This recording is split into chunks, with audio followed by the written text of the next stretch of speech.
Hi, everybody. How you doing? I am Johan. That is Charleston. Joining us today, we have definitely an inspiration. This man has been an author, an owner, a speaker, a coach. This man probably does more in the morning than most people do in a week. We'd like to join. Thanks for joining us today, Scott McDermott. That ain't even talking about what he was doing right before he jumped on here. Right before he jumped on this call, let me tell you this. He went 35 kilometers on a bike and then ran what, 6.5 kilometers on a treadmill? Yep. Yeah, short run today. And you're not even breathing. You're not even looking like you're sweating. You just took it. A little bit. Yeah. A little. Let me tell you this. Why? Why do you do that? I ran about Why? 2.5 kilometers recently, and it took me 30 minutes to do that. We're all good at what we do, right? Don't throw me a football from a far ways away or make me stop some 200-pound guy. We're all good at something, right? I mean, I might Scott, catch it. I might let's talk a not. little bit about you. How did you get into this? How did you become an ultra marathon man? Well, it's a bit of a story. I'll make it as short as I can. My first career was in architecture. I went to architecture college and I sat at a desk for 13 years and I got fat and sick and stressed and broken. And I was a terrible wreck. Like I lived on junk food and I didn't ever exercise and I was just a Pillsbury Doughboy blob. And, I just started going, I had all kinds of health problems and I went to doctor after specialist after specialist after specialist and they could never figure out what was kind of going on or whatever. And then finally I talked to one doctor that says, well, are you eating well? And I was like, I don't know. And he says, you exercising? I don't have time to exercise. And he says, well, are you under any kind of stress? Well, yeah, I'm trying to make junior partner in an architectural firm. He goes, oh, how much sleep do you get? 5-6 hours a night.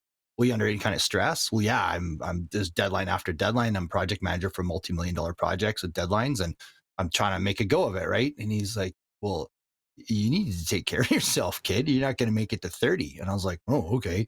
So I went to a gym, had a trainer, started training, and I dropped 40 pounds of fat, put on 18 pounds of muscle. All of a sudden I had a 6-pack for the first time in my life. And I was like, holy crap, I friggin' love this.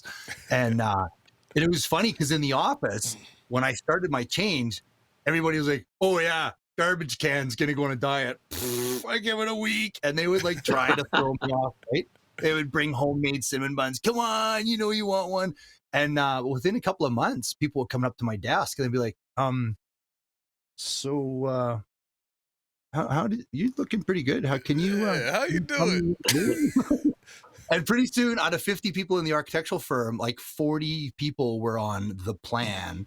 And people just started getting fit and healthy and in shape and everything. And so for about a year and a half, I was still working architecture, but I was training like just loving it. And then I kind of I went to a personal development course, like a Tony Robbins kind of thing. And I thought, holy crap, I'm at the top of the ladder on the wrong building. So 2 weeks before I was a junior partner in an architectural firm, I quit and I went to work as a trainer in a gym. And everybody was like, you doing what? My mom she's like, but you can have options and benefits and bonuses and holidays. And I was about to say, I know she was pissed. Mom, the first one gonna get mad at anything you do, especially if she don't agree with it. Yeah. And my wife was And there's not that security. Again. Yeah, exactly. My wife was in college again. And I called her on the phone. I said, because she was gone for a week, home for 2 days, gone for a week. And she still had, I think, 3 or 4 months left in college and for her second degree. And I just said, hey, this is what I'm doing. And she's like, are you sure? Like, are we going to be okay? I was like, I don't know, but I can't do this anymore. I just wasted my life. I'm good at this, but I don't love it. So yeah, I did that. And I worked at a couple of gyms and I realized really fast I couldn't pay the mortgage being a trainer at a gym. So I went back to architecture on contract for a while. And then I remortgaged stuff and did a bunch of things and we built my own gym. I built a 10,000 square foot gym in Sylvan Lake, Alberta. And then within about 4 years, we'd outgrown it. So we added 5,000 square feet on and I ran that for 18 years. And so I just all of a sudden was fulfilling my dream. Now it's interesting though, because when a trainer owns a gym, all of a sudden you're not a trainer anymore. You're a gym owner. And now you do marketing and payroll and human resource management and taxes and anyway. But your question, there was a triathlon in our town. And I had done mostly sort of bodybuilding and strength training and functional fitness for a long time. And all of a sudden I saw this triathlon. I thought, I wonder if I could finish one of those. I mean, at the time I was like, I can put off drowning for chunks of time. Like I can swim, and I taught Yeah. spin. I was a spin instructor, so I could cycle the crap out of an indoor bike. I didn't even own an outdoor bike. And before I broke my back in high school, I used to run, but I hadn't run for a long time because of the back injury. But I thought, well, that's kind of healed. I want to see if I can do this triathlon thing. And so I hired a coach. I started training for a triathlon, and I did a sprint triathlon, and I crushed it. I was like in the top 20. And then I did an Olympic distance, and I was in the top 20% out of a couple thousand people. And then I did the half Ironman, and I was 8th in my age group, and I got a roll down spot to a full Ironman 5 weeks later. So I doubled all my distances and went to Ironman Canada and broke 12 hours on an Ironman. I was just hooked. It was like, this is my jam.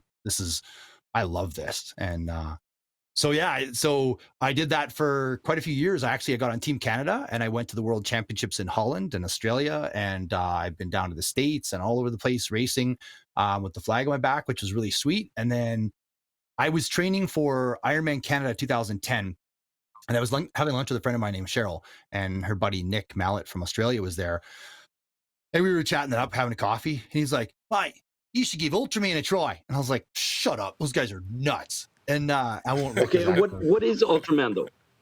Well, so that's the thing. So an Ironman is a 3.8K swim, 180K bike, and a marathon. 180K Ultraman, on the bike. Hold on, 3 point what swim? 3.8, 4K swim, right? And then a 180K bike, and then you run a marathon. So it's a long time to be in a hurry. It's a big day. Yeah. It's like 12 hours full go, right? And so Ultraman, now they spread it over 3 days, but it's a 10K swim, 145K bike, that's day one. Then on day two is a 276K bike. And then day three, you run an 84.5K double marathon. And I was just like, "Nick, you're nuts. Those guys are crazy. Like, what are you talking about?" And he's like, "Well, think about it. Once you get swimming, if you had a kayak beside you you could stop and drink some electrolytes once in a while. You could swim for a long time." Like, well, yeah. And he's like, "I know you could do 145K bike." Yeah. He's a really strong cyclist. And he says, "And I know you can do 276K in one day." He says, "You've done that ride for cancer with 400K in one day. So I know you could do 276. I was like, "Yeah, but a double marathon on day three, I'm going to be totaled." Like, and running is so hard. Like, he goes like, "Look at, run your first marathon is a slow 4-hour marathon." Cause you could do a 3:20. So run a 4-hour slow marathon, just steady. You could freaking walk another one in 8 hours, and you'll be a finisher under the 12-hour cutoff. Yeah, but the thing is that those distances are freaking ridiculous. Like, how the hell do you train for something like that? I know I train for football, and enjoy it for 6 months out of the off season, and it's hard as hell to train. And you kind of get tired. Oh. You in a mental breakdown. You fighting with yourself the whole time, trying to keep your cardio up, trying to stay in shape, trying to stay strong enough. And I go to camp, and I'm still just as tired, like I didn't train at all. So how the hell do you train for something like that that's 85K, 200K, and still not, and then have enough energy left over at the end and still do more? You can't just go out and say, "All right, I'm going to go, if I got 85 to run, all right, I'm going to go run double that, and hopefully that'll get me in shape enough." Yeah, training's a big deal, man. It's a mental game. You know that from football. You know that from anything. It's a mental game. You got to want it. Your why has to be huge. Like, why the hell are you doing this? And that's been a journey too. I mean, if you've seen the documentary, you know that. I mean, my journey changed, right? When I did my first Ironman, I was trying to prove to my family that I was good enough. And I did an Ironman, and you know what? They didn't notice, because it's not their deal. The broken part within me that wants to be loved and appreciated has nothing to do with them. That's my need, and they don't know it. I don't even see it. So after a while, I started to really just do it because I just love it. I love the challenge. I love the parallel. It's like meditation for me. I mean, when I go out and train, when I go out and do an 8-hour bike ride, I get to think a lot. I listen to audiobooks. I learn another language. I've been studying French for a while. Like, whatever. Like, it's me time, and I love it. I just honestly love it. That was my next question too, because I was trying to think like, okay, let me get in your brain a little bit. So during this whole cycling, during the run, during everything, because you can't take those headphones in the water while you're swimming for 10K. So No, you're not allowed any music at all during the race. Nothing. So where's your brain? Where's your mind at? What are you thinking about? Are you clear mind the whole way? Are you focused on the road? Are you focused on the surroundings? Are you just A lot of things. yeah, I'm like where's your brain Yeah. at the whole time?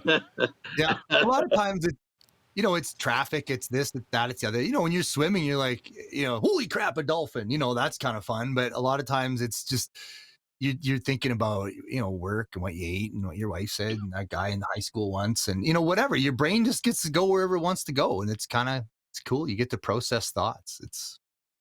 I don't know. You have to be okay with being alone with yourself for a long time, because in Ultraman, so at the World Championships, they only invite 40 people in the world. So you have to qualify to get in. There's only 40 of us. So for much of the race, you never see anybody. You see them in the morning when it's ready, set, go, and then we all spread out, and then you're basically by yourself all day. Once in a while, you'll pass someone, but Is this the race that David Goggins, that Navy SEALs, is also Yep. does? Yeah, he's won it a couple times. Yeah, he hasn't done it for a long time, but yeah, same one. And you talk about the mental aspect of it.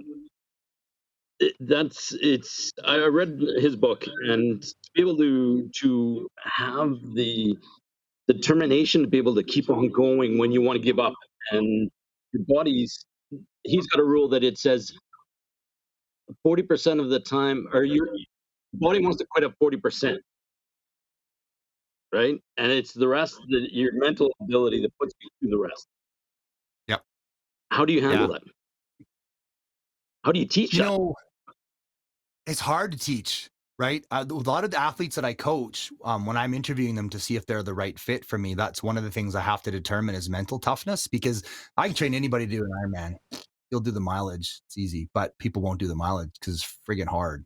It's a lot.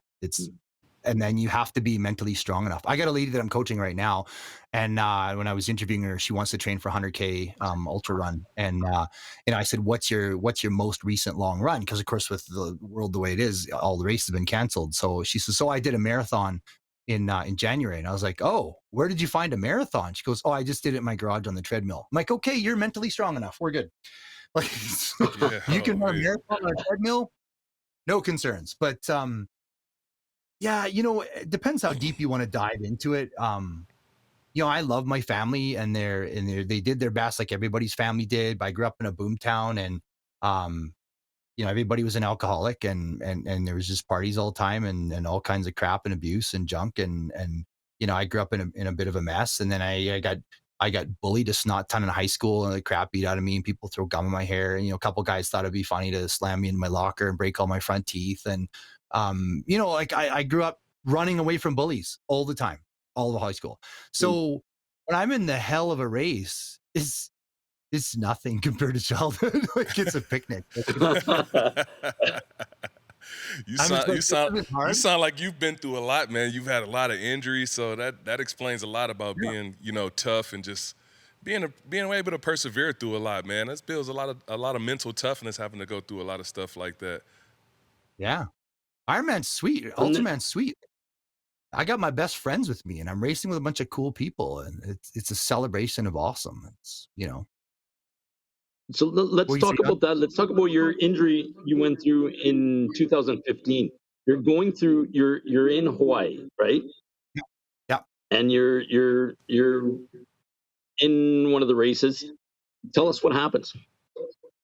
Well, in 2013, I did the Ultraman World Championships, and it was crazy to go from Ultraman Canada, where I did really well. I was 6th overall, and I was 20 minutes from second place. So I had a really great race in 2011, Ultraman Canada, and that got me a spot for the Worlds. But my wife was pregnant, and I'm like, all right, taking a year off. And then but after a while, everything was pretty cool. And I looked at my wife and I said, "So you think I could go to the World Championships and cash in my ticket?" And she's like, "Yep."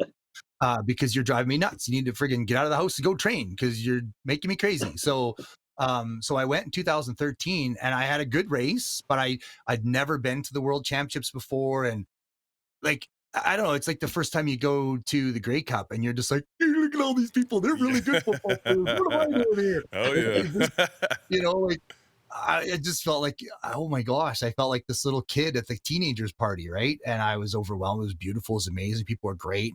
And I was 21st in the world. And I thought, holy crap, like I think if I really train hard, I could do well. So I set my sights on coming back in 2015, and so in all of 2014 and 15, I trained like a moron. I just went hard. I hired a new coach, Craig Percival, who's a phenomenal coach. He's been second in the world, and I just trained like a rented stepchild. I just went hard, and I remember saying on one of my blogs before the 2015 World Championships, and this is in the movie, and it's kind of funny. I said my intention for this race is to go harder than I've ever gone. My intention for this race is to push so hard I come as close to dying as possible without dying. And then I actually almost died. Yeah. That's not what I meant. I remember that too. I had that written down in my notes. Like, man, when you say something like that and you speak something into existence, and it's like, the universe is playing tricks on me. Yeah, I want to come as close to death as possible without dying. Universe is like, okay, here you go. No, that's not what I meant. So what happened? But yeah, well, I came out of the water on day one. I took an hour off my previous swim. I think I was, I don't know, high 3-hour swim or whatever. So it was quite fast. I got on the bike and smashed the day one bike course. I think I got off the bike. I think I was in 14th place or something like that. So way better day one. And then on day two, I was just hammering the bike, just smashing the pedals. And I was in 10th overall. And I was hunting 9. Like I could see their crew van getting closer and closer. And I knew we were gaining on them. And I just passed a couple guys from Australia. I had passed Gary Wang, who's done, I think 14 or 15 or 16 Ultramans. Like I was screaming, and it was raining a little bit. I was going down a bit of a hill, and I'm told there was algae on the bridge deck. I don't remember that. I woke up in a hospital 3 days later in the brain trauma unit in a different island. And so we know kinesthetically what happened. My wheel hit the algae on the bridge deck and slid out to the right. And I put my left hand down, and I sprained some fingers, sprained my wrist, shattered my arm, shattered my shoulder, broke 5 ribs, and then flipped. And as I was flipping, I didn't have my helmet done up tightly. If I would tell kids today, like, not only wear a helmet, absolutely, but make sure the chin strap is not super loose, because my helmet moved and my head smashed into a concrete curb, and I broke the back of my skull open and suffered one of the worst brain injuries you could get. I got a diffuse axonal scarring with a point impact and a hemorrhage to the frontal lobe. So I smashed my brain really bad. It takes the highest amount of force to shear your brain sideways so that the white matter and gray matter come apart.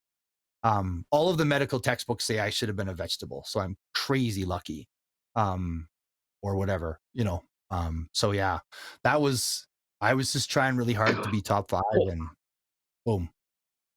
Yeah. Yeah. So what do you do then? What do you do afterward? Your brains are right. You're getting up in the hospital. What's next? What do you do? What's your family must have been like, okay. What'd your mom say about that? I know she drilled you out, boy, and said, I told you. I can imagine my mom would have lost her mind. She would have been crying. She would have been, and I got a worrier for a mom. So I can only imagine. Yeah, they were pretty worried. My family's not entirely communicative about that, but they were pretty worried. But it was tough, and it's interesting, like, my first thought that I remember, and it's funny because I remember waking up in the hospital and looking over across the room. My buddy Lyle was sleeping in a chair. And I was like, where the hell are we? And because the last thing I remembered, I was on my bicycle talking to Peter Hudson from Australia and going past him. And I'm like, where are we? And Lyle jumped up from the chair because I was awake. And I was like, what happened? And then he told me what happened. And my first thought was, can I get back on the bike? Are we good? And then I was like, no, dude, it's Monday. It's like Monday night. It's over. Like, they're all having the banquet right now. It's finished. So, but he tells me that I had asked him, where are we? What happened 6 times before that. But this was the first time my hard drive started recording. And at the time, they didn't x-ray my arm up far enough. So I thought I had a sprained wrist. And they said, yeah, you broke your clavicle, but it'll heal, which there's no way it would heal. And they said, well, you got a bit of a concussion. Okay. I had metal staples sticking out of my head. That's the only thing I remember, is them stapling my skull back together. I would have sworn some big military guy had a combat boot on my head and they were hitting me with a Hilti gun. Like, it hurt like son of a, that's the only thing I remember. Anyway, But my first thought was, well, I'll get back to racing. You know what? A couple weeks, just give me, I'll shake it off. We'll get back to racing. That was my first thought. But, once I got home to Canada and got back to medical care, and I went and got my x-rays, and they're like, holy crap, your shoulder's shattered and your arm's broken in half. Doesn't it hurt? I'm like, well, yeah. Were you on pain medication? I'm like, no, I didn't take any. Oh, man. Sore? Well, yeah, pretty sore. So then they put me all back together, and then I realized the gravity of the situation. You meet with neurologists, you get MRI scans and CAT scans, and the doctor, they're all worried and panicking, and they're, holy crap, dude, you really messed up and whatever. So you kind of think, oh, well, maybe this is a little worse than I thought. And, you kind of realize I can't stay awake for more than an hour and a half. And at the time I had a 3-year-old, and my wife and I, we'd sold our house because we found our dream piece of land just across. We could see the lake across the street and over a ways. And we found this acreage, and we're really excited about that. So we sold our house. We moved into a crappy little duplex, and we didn't even unpack any boxes before we went to Hawaii. We just, let's make the beds and go.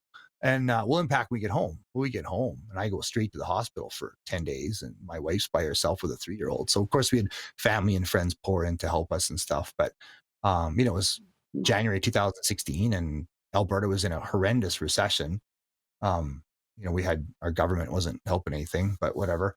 And I was responsible for all of the marketing with my gym, and all of a sudden marketing stopped cold for a month. None of my staff knew how to do marketing. I had all the passwords to everything. Like it was a problem. So, we were going to lose my business, and I couldn't stay awake, and headaches, and food tasted weird. Like it was a disaster. I couldn't put my own socks on. I couldn't brush my teeth. It was crazy. So, but I just kept focusing on, okay, how do I get better? Okay, great. How do I get better? So I did hyperbaric oxygen therapy for 3 months. So I went into a dive tank and pressurized and breathed pure oxygen for an hour every day, 5 days a week for 3 months. That helped a ton. I healed so much faster. But the big change was when I went for a run. I'd asked my surgeon, it's kind of funny. Like, so I go to emergency, and then you sit there for 4 or 5 hours so they can fit you in, and then they kind of walk in and they open up the curtain. Hey, what seems to be the problem? So, I was in a crash, and I think I broke my arm. Okay, I'll go get the orthopedic surgeon. The orthopedic surgeon comes in. Hey, what seems to be the problem? Well, I broke my arm, my shoulder, and they say it needs surgery. Well, I'll decide if it needs surgery. I said, no, the X-ray tech was very appropriate, but they said it's pretty bad. She goes, well, I'll have a look at it, and then they leave. And then when she comes back, it's like, when did this happen? It's like November 28th. That's 13 days ago. Where have you been? I'm like, I was hanging around. Like, she's like, we need to get you surgery right now. We're preparing a room. Have you eaten anything? Like, all of a sudden they're in a hurry, right? Right now? So, yeah, now they're in a hurry. So they booked me in for 7 a.m. the next day. But by the time they could pick me in, it was like 7:30, 8 o'clock at night. So they worked on me till 1 a.m.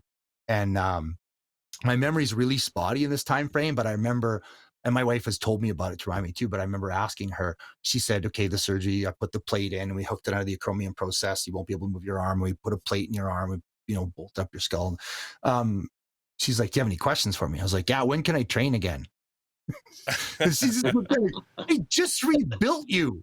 What do you mean, can you train again? And I was like, well, when can I swim, bike, and run? And so she said, well, swimming will be a long time with that shoulder. It's shattered. It's going to be a while. And cycling, I don't know when you can put weight on it. It might probably be like the summer. And I said, she said, you could probably try running. Like, it'll hurt a lot. You could probably try running in like maybe a month. So 30 days and I can run? Just like, well, yeah, you could, right? So, every year I teach running, right? I do treadmill run analysis, and I teach a group of people to run. So that always starts the 3rd week of January, and they're all like, are you coaching this year, Scott? I'm like, I can't even stay awake. I don't know how I can do that. I can't drive.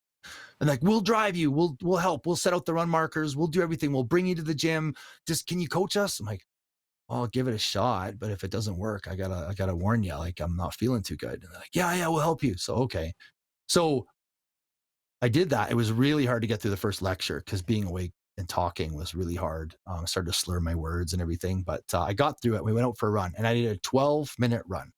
And I ran for a minute and walked for a minute. But how far was this into like surgery, post-surgery, everything? 4 weeks. 4 weeks and 1 day. Oh, Like, Oh, And we you know, didn't know. I'm almost positive that. Do you think that because of the brain injury, did it cut off some of the pain receptors in the rest of your body, or how you interpret that, pain at that point? I think that's one of the things that's you develop as an ultra endurance athlete. You become really good friends with pain. You're just really okay with it. Yeah, see, that's what I was trying to process, because I did watch the documentary, and I was thinking, how long were you in Hawaii after the incident happened? Were you only there for 3 days? Were you there for a week, and then you off to Canada after that? Because don't you have to have insurance? Don't you have to have insurance, and you have to be insured in the States when you get hit by an injury like that before you even leave Canada and go? Yeah, which was lucky. So I was in the Oahu brain trauma unit for about 4 days, and then they just said you got a concussion, you sprained your wrist, and your shoulder's broken, it'll heal. We thought, all right, I got road rash all over the goddamn place, and my knee hurts and whatever. But I thought, all right, they said I'm good. So we just hung out in our rental place in Kona for the remaining 6 days of our holiday, and my wife just nursemaided me until we flew back to Canada, and I had to go see a doctor to get cleared to fly, and he's like, "Yeah, I think you're good to go." And that's why I just what I don't understand. Like, you had a brain injury, and then they just put you on a plane and say, "Go." I had a headache. I can't even tell you what kind of headache I had, but whatever. And I had no pain meds with me, so I just kind of gritted my teeth. Anyway, whatever. Yeah. So that's how that went. I got home and just eventually got that figured out. And yeah, it was 30 days plus 1 day. And I ran. I had some people I was coaching that were 50, 60, 70 years old, and they'd never run before. And I ran with them. It was a little shuffle walk. It was an hour or a minute run, a minute walk. And we did 12 minutes. And I can't even tell you, everything improved, right? Peristalsis, the jostling of my intestines. I came home, and this is a little gross, but I had the biggest crap, and I peed black, just anesthesia left over, because it just everything got moved, and all of a sudden I could taste again, and I could taste food again, and I could stay awake for 3 hours now. And then I went for another run, and then I could stay awake for 5 hours. And the more I exercised, the better I felt. Not like more crazy, but just getting hold back. On, my guy. Hold on. Charleston's always saying, hold on, I peed black. Because at that minute, if I go to the bathroom and then I poop black and then I pee out black, I'm going to the hospital after that. There's nothing else about to happen. I'm just going straight to the hospital and tell them something is wrong with my body, something is wrong with my organs, something isn't processing right. It's time for me to see a specialist. I did phone and ask what was going on. I was going to say, man, because I know me, I would have panicked. I know when I eat beets and then I pee out or poop that beet color, I'm panicking, because I'm like, what's something ain't right? Something ain't right. And it smelled like anesthesia. Honestly, it was just gross. But I mean, I've been a trainer for a long time, so I kind of know how the body works to a large degree. But yeah, I went and saw my doctor, and they're like, "Oh yeah, that's the anesthesia coming out." I'm like, a month later, yeah. But I got my sense of taste back, which was good. So it was almost like having COVID. Lost your sense of taste, lost your sense of smell, like your senses all screwed up at that point. So that's nuts, man. But I got one more question for you that's probably gonna be crazy. But we're gonna have to go on a slight commercial break first before we even get to that question, because it's about this doctor that you met in Germany. But we'll get to that as soon as we come back from this commercial break. Cool. Hi, my name is Rob Peterson. I'm the broker owner of Realty One in Regina. Real estate and life is about great people, and that's why I'm associated with Charleston Hughes and Johan Zielinski and IKS to sponsor the Better With Age podcast. Realty One was founded in Regina 11 years ago. It's an independent brokerage, it's local, and it's full of great people helping great local Regina people buy and sell properties. It's entrepreneurial based, which means you have non-narcissistic agents that have your best interest in mind, not their own. In these coronavirus times, real estate market right now in Regina and Saskatchewan is thriving because people are thinking more local. They're not thinking about traveling because we can't, and that's driving our market. When you hire a realtor, no matter who it is, no matter what company, please interview them. Please make sure they're a good personal fit for you, because that's what this is all about. It's good people connecting themselves with someone that they know has their best interest in mind. And that's what the Realty One family does. And that's what a lot of agents in Regina do. But make sure you take your time and find the best fit for you and your family.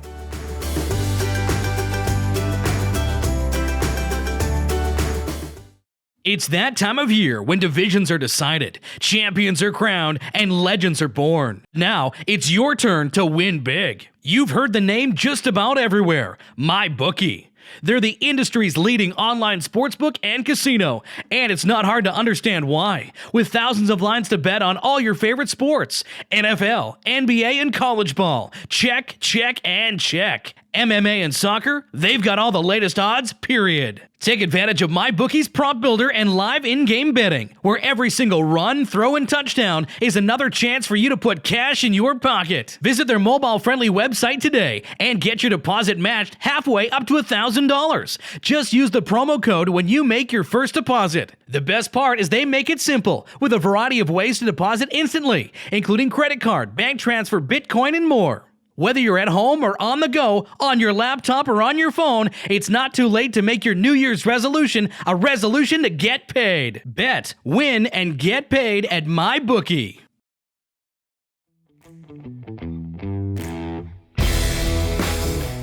All right, and we're back.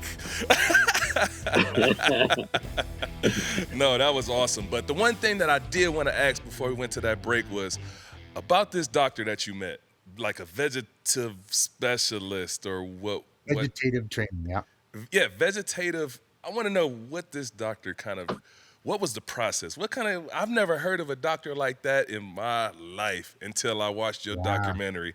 And to hear you talk about it, it made me start thinking about myself, because I've asked this question to a psychic before about, I attract certain kind of energy from people when I walk down the street, and I get asked the weirdest questions, and the weirdest people come talk to me, and it'll be out of the blue. And she said, because you just love chaos. And I'm thinking, like, could that be it? Could I just I come from like so much of a chaotic background that now people I attract that kind of energy. And when I watched your documentary, it was kind of the same kind of vibe, where it was like, okay, maybe this guy, he's so energetic, and you have great energy, and you have a great personality, a big personality, somewhat similar to myself. And when she said that, I was like, maybe he comes from a chaotic background like I do. Maybe that's why, I'm kind of the same way, where I'm somewhat of an extremist, where I like doing, stuff that keeps my adrenaline going through the roof all the time.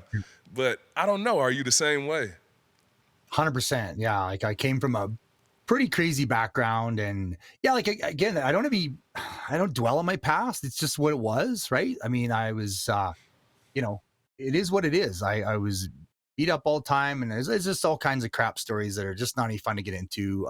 If I'm honest, I was raped by a teenager guy. It's just awful, right? When you're 11, whatever. But you develop this thought that somehow as a kid you deserve that, and you're just not good enough, and you're a loser, and everybody hates you, and you're a piece of crap, and you're not worth anything. And you as a kid, that's how I thought I was. Like, I assumed everybody hates me.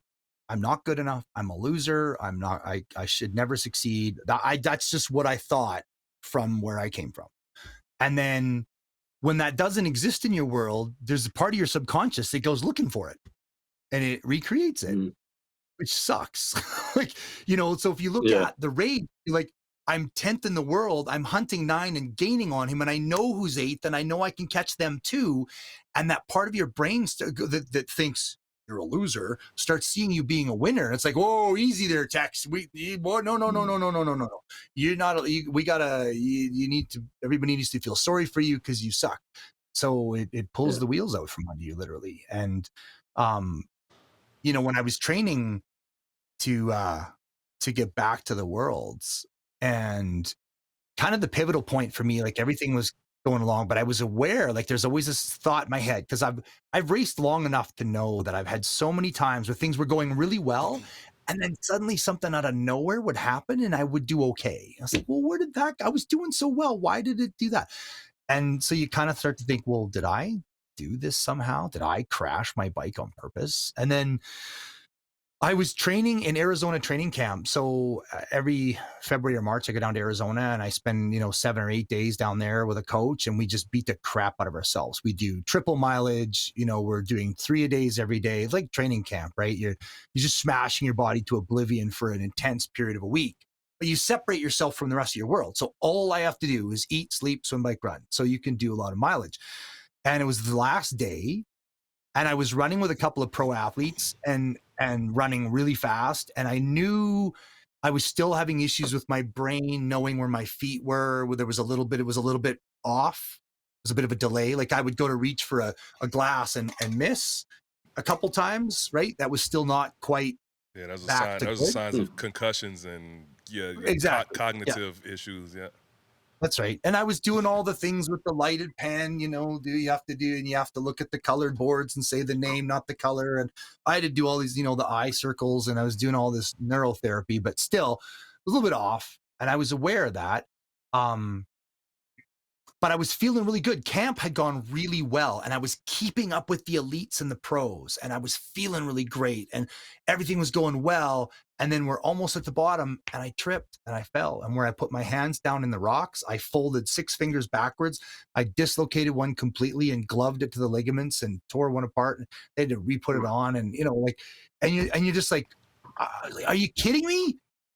We were just doing well. And now this, what the hell? And so then I just started asking bigger questions and it led me to a friend of mine, Inaki de la Pera, who's won Ultraman before. And I reached out to Inaki and I said, hey, I remember you going through some stuff and then you won Ultraman. What changed for you? He says, oh, I went and saw Inge Clausen in Germany. I was like, who? I went and saw Inge. He did vegetative training. I was like, well, what's that? And so he told me a little bit about it. So he gave me the contact. I contacted Inge Clausen and I chatted with him for a bit, and he's such a great guy. He's such a character.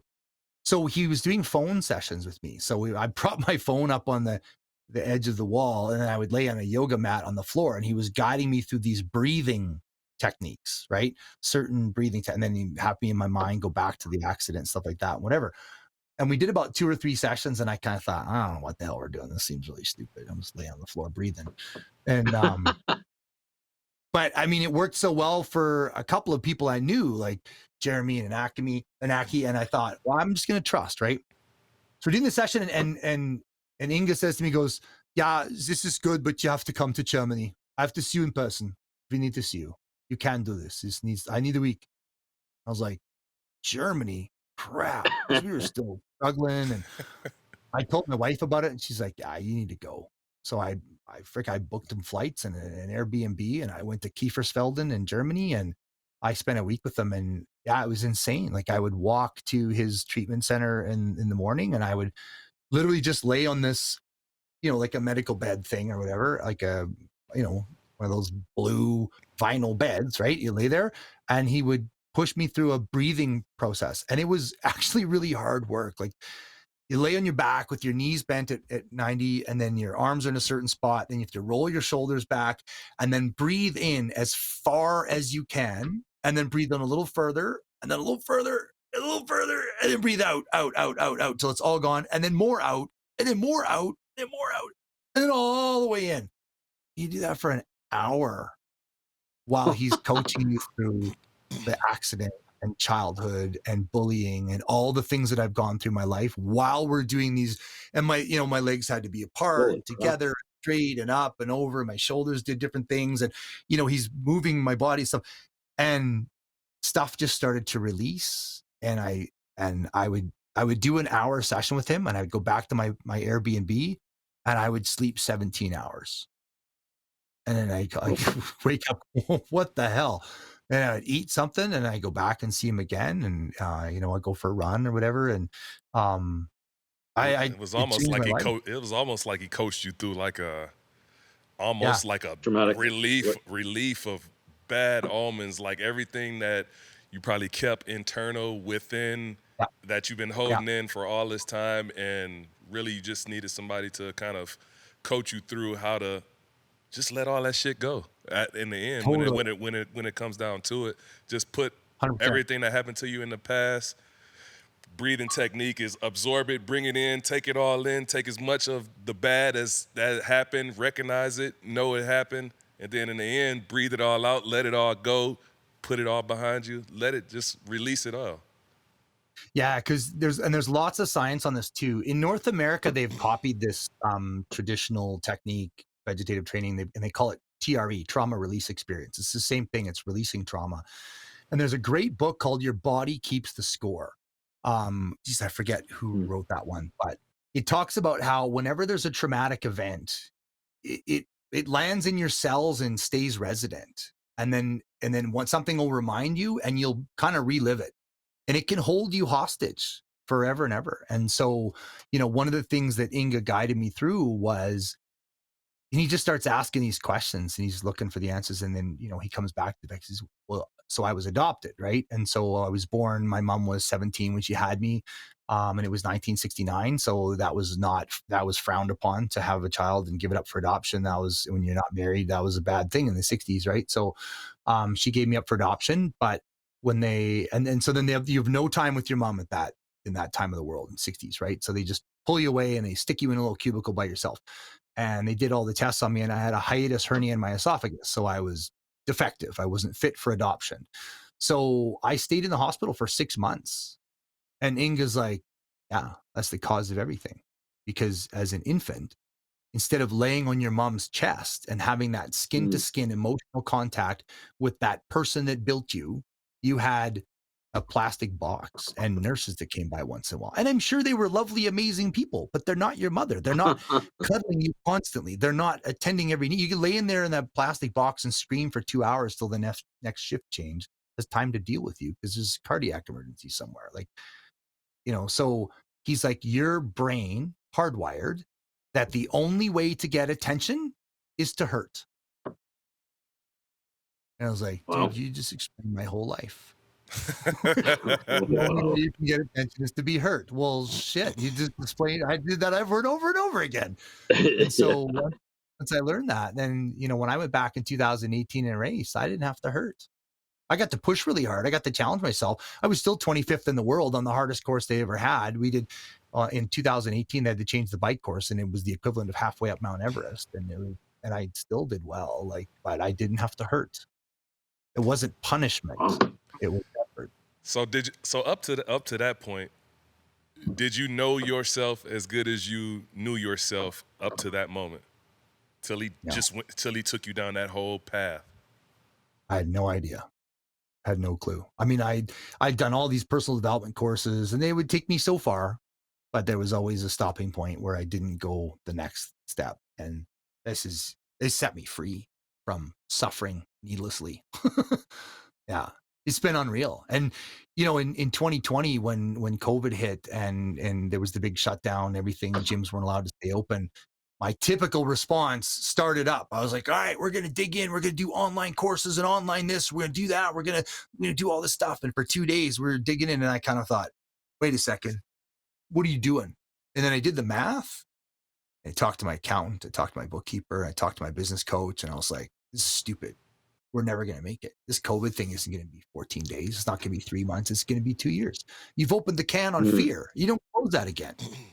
I was like, they're not coming back to the gym. We're not surviving this. And I don't have the money to just keep pouring it into a hole. So I closed my gym. I sold off all my equipment, but it was because I had the confidence in knowing that I could trust myself, that I didn't need to keep suffering for everybody. It was time to stop suffering. And so I shut it down. So what are you doing now, Scott? I coach people online. I coach people for endurance, for triathlon, for running. I also coach people for fat loss. I have a 21-day nutrition detox program that I do, which is just basically all real foods, single ingredient foods. It's not a crazy macro where you can't eat carbs or you can't eat fat or you shouldn't eat. It's all the things. It's a balanced approach you can eat for real. And people are doing great. I've got clients right now. I had a client in Texas. I've got Vancouver Island. I've got Dublin, Ireland, Manitoba, Saskatchewan, all over Alberta. So it's growing. So I get to coach people and I do a daily mindset video every day from my room here that I built. So I teach every day my videos are 4 to 10 minutes long, where I teach on some aspect of nutrition, fitness, or psychology around fitness and nutrition, or daily hacks and stuff like that. So I just get to work with people. So I've got my 21-day program, I've got a 6-week program, and then I've got people that I work with all the time one-on-one. So I'm just doing a lot of that stuff, and it's a blast. I friggin' love it. I get to help people, but I'm not managing a 15,000 square foot gym with 27 staff. Yeah. Yeah. I know one thing I wanted to ask you about is how do you deal with all these fads that are coming out, or how do Charleston and I recently have been talking to a few people, and it always seems like there's this fitness craze that's every few years now that everybody's saying, well, if you drink this, or if you eat protein shakes, or if you do that, what's your advice to those Keto. people? Don't get me started on keto. Yeah. Look, everything works if you make it work. Like, human body is designed to survive. You can live on there's crack dealers living on leftovers from a garbage can. They're still alive. Doesn't mean it's a good idea. Human body is when you think of it that way, hell yeah, you're 100% right, man. We're designed to survive. Okay, so there's optimal and there's surviving. And like, yeah, does the keto diet work? Of course it works. Every diet works. So what are you doing? You're living on 75% fat, and you're enacting a survival response that's designed in the human body to release ketones, to burn fat as a fuel source when you're starving to death so you don't die. Okay, well, you can turn that on, but is it a good idea? I would argue no, because you're not eating any fruits and vegetables. That's where all your fiber, vitamins, and minerals are for. That's your longevity food. You got to have fruits and vegetables. So to live on 75% fat, can you do it? Sure. You going to drop some weight? Probably. As soon as you start eating like a human being again, you're going to go right back again. And after 4 or 5 years of it, well, you're not eating any vitamins and minerals. You're not getting any fiber. So now you can't poop. And now you got bone issues. Like the compounded problems of it long term are astronomical. And it's always been. I've been a trainer since the 90s. I've seen so many friggin' diets come and go, and they're just trying to get attention. They're just trying to sell books. It's not necessarily intelligent. So I'm a big fan of all of the foods, right? Eat everything, a little bit of everything, and I coach people how to do that. So, we try to ease off on the sugar and watch out for the grains and the dairy for a while, because those are the ones that tend to let us go nuts, right? So we clean it up for 3 weeks. You feel great. And then I'm a big fan of free day. So once a week, just give her. And we have sugar Saturdays at our house. So I want to have a life. I want to have fun. I want to eat all the things, but it's not what you occasionally eat that determines the state of your health. It's what you consistently and constantly feed yourself. So if you eat brilliantly 80% of the time and 20% you're a moron, you're going to be okay. Does that make sense? Yeah, that makes complete sense. Yeah. I know every time I coach kids or coach somebody on how to lose weight or how to gain weight, how to build muscle or anything, like especially for like clients that I have, that I'll tell them, if you want to lose weight, I'm gonna keep it simple. I ain't gonna sit up here and tell you, all this stuff about you need to eat this, you need to eat that. You can eat whatever you want, long as you work out more than you eat. So if you eating 3 times a day, I don't care what you eat, but you better be working out 4 times a day then. Yeah. That's definitely a piece of it. So there's the calorie side, and then there's the calories of what? Yeah. Right? Like, classic example I like to give people. See, the problem with a lot of the food today is it's not nutrient dense. It's calorie full, right? Because they've stripped out all the fiber, they've stripped out all the vitamins and minerals. So for example, if you want to eat 90 calories of broccoli, you got to eat 2 cups of broccoli, right? Guess how many Timbits? How many Timbits is 90 calories? 1. So you could have 1 Timbit or 2 cups of broccoli. Which will make you more full? Which will give you more fiber, vitamins, and minerals? Well, clearly the broccoli. I would never eat 2 cups of broccoli. You kidding me? Be farting like a anyway. Yeah. But I've been on a road trip, and you pull in the drive-through window, you get a 20-pack of Timbits and a large ice cap, and and you drive down the highway, and you look down, and you go, oh, that box is empty. Huh? You just racked 1,800 calories and ice caps another 500. Well, that's my fuel for the whole day in 10 minutes on a road trip. Well, that's how we're getting fat. And I love Tim Hortons. I'm not trying to slag Tim Hortons. I'm just saying, like, one of my I was about to say, man, I just had a coffee this morning, so and then I love me. the little farmer rap came with it. That's the challenge, right? Like, I've had a day at work where, back when I owned the gym, I go to work in the morning, I get there at 7 and I had, I had breakfast, I had a healthy breakfast, but then all of a sudden it's, the treadmill's broke. Oh, the toilet's broke. Oh, this guy quit. Oh, yeah. All of a sudden it's 5 o'clock at night and I haven't eaten since 7 a.m. I'm like, all right, I'm going to A&W. And I get a bacon cheddar Uncle Burger and a chocolate shake and a yam fries. Well, I just ate 1,600 calories. And I ate it in the truck on the way home. It took 6 minutes. Yeah. Oh, wow. 2,000 calories. Like, that's the challenge. We need to eat real food. Like, it's not, have some bacon, have whatever, but eat real food. Have potatoes, have broccoli, have real food, eggs, chicken, fish, rice. In today's world, I find that we always do it because of a lot of necessity. We eat because of, if we have time. Convenience. Which is ridiculous. Right? 100%. Convenience, right? 100%. Fast food is fast food. It's because, we think that, I got 10 minutes, I got to go Subway, I got to go to McDonald's, I got to order something quick. Yeah, a lot of the times it's like that, because anytime I go on a diet, I know for a fact that I have to keep, like, almonds to my side, or I got to keep, like, peanuts to my side, or I got to keep, like, chickpeas or something, like, close by, because the minute I get hungry and the minute I don't have it is the minute I start looking at all these fast food places and all these other places where I'm like, I need food right now and I have to eat right now. So I always have to keep some kind of small snack right by my side to go, like, when the light cuts on and I need to fuel the tank and I'm like, I'm hungry, I have to be snacking on almonds until I can actually get to something that's real, food that I want to stay within my diet. Yeah. Yeah, I had a post once I was like, okay, I'm hungry. We got about 27 minutes before I'm a different person. Yeah. Right?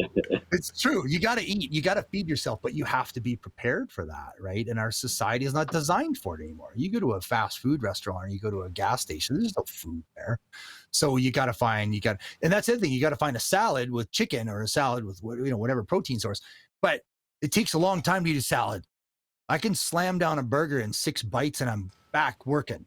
Yeah. A salad, freaking 20 minutes to chew it. And then people are like, I don't have time for a salad. Yeah, because we're busy. We got to shift that. We got to stop being so bloody busy. We're not feeding ourselves well because it's not worth it. So, Scott, where can we find out some more information about you, what you're doing, maybe get in touch with you, see your documentaries, find out more about you? Because to me, this is interesting. I want to know more. I know. I think I might need to go find this how you say it again? Vegetative training with Inge Clausen. He's amazing. I know, man. I am completely into stuff like that just because I know that I have a lot of just vision when I've sat in a sweat lodge before, and I've sat in I've been in a sweat lodge with like 15 people. And, the elder was, taking us through these chants and stuff like that in the sweat lodge. And it's pitch black in the sweat lodge, and it's hot. It's like really, really hot. And he's taking us through the 3. Yeah, he's taking us through the 3 rounds, that they go through in the sweat lodge. And, when we got out, like, I was in that sweat lodge, and I was having visions the whole entire time where I'm looking around and I'm looking all around and I'm seeing nothing but flashes and visions and like butterflies going across my face, and I'll see like stars, and then I'll see a vision of people. And when I went out and I started asking everybody, like, were y'all seeing things in there? Like, was it like flashes happening? And nobody saw nothing but me. And the elder told me that, it's probably because you're a visionary. You have spirits and stuff that always surround around you, and you have this ability where you can always envision and imagine and see things, and you can see stuff that other people can't see. And I'm like that all the time, where we'll be driving in the car and driving down the street, and then I'll tell people, hey, yo, stop, watch out. And then maybe within a minute later, deer come running across the road. And then they're like, how did you even see that? How did you even know that? And I'm just like, man, I don't know sometimes. Like, I've avoided so many accidents. I've never hit an animal before, but I've stopped a lot of people from running into animals just because I can anticipate it when it's gonna happen, or I'd have no clue. And I've been looking for somebody to talk to about stuff like that just because I see it. I know it before it happens, where it's just like something that clicks, where I have this vision sight that, some people, the normal person, just don't have. Yeah.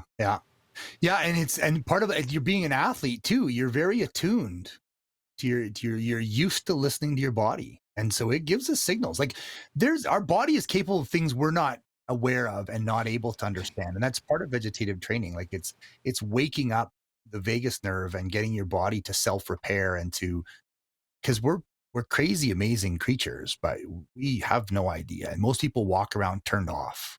And it's about, as an athlete, you're more turned on than the average person because we're used to that. We spend a lot of time listening to our body and paying attention to it. And so, yeah, my NEP, my sweat lodge experiences are similar. I used to teach at a course, and I did 2 or 3 sweat lodges per summer. And yeah, I've had some crazy experiences in there. It's fantastic to be with the elders of we were at Nakota Lodge. Yeah. But how to get a hold of me? So the film is www.warriorcodefilm.com. That's warriorcodefilm.com. And I do have another main website, which is linked to scottyfit.com. So SCOTTYFIT.com.